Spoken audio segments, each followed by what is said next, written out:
It's our big story live at 5. Getting pulled over by police can rattle anyone, but then imagine realizing it's not an officer behind the badge. That's what's believed to have happened on Highway 172 East near Oneida Street in Ashwaubenon. NBC 26's Eric Kress joins us live where this possible police impersonator approached a teenage girl. Eric? Megan, that's unidentified 16-year-old driver traveling down 172 East. When she saw those red and blue lights flashing, she got startled, but by the time she realized that it might not be a cop, well, that's a whole nother story.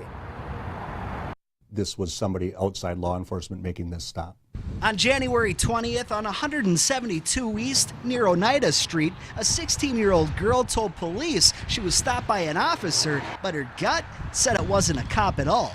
The driver of that vehicle walked up to her driver's window and stood there basically staring at her for quite some time. She tells investigators the alleged impersonator was wearing a badge and driving a car similar to a police cruiser with red and blue lights in the windshield. But police records don't show any officer making the stop.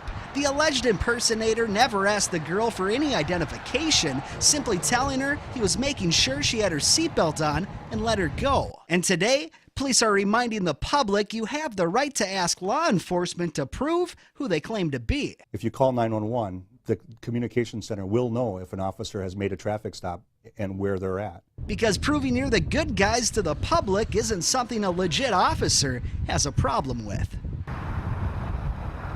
Now always remember that if you are being pulled over and things feel a little bit fishy, you can drive until you get to a more populated, well-lit area. Just make sure that you stay within the speed limit and obey all traffic laws, because you'll likely have to do some explaining.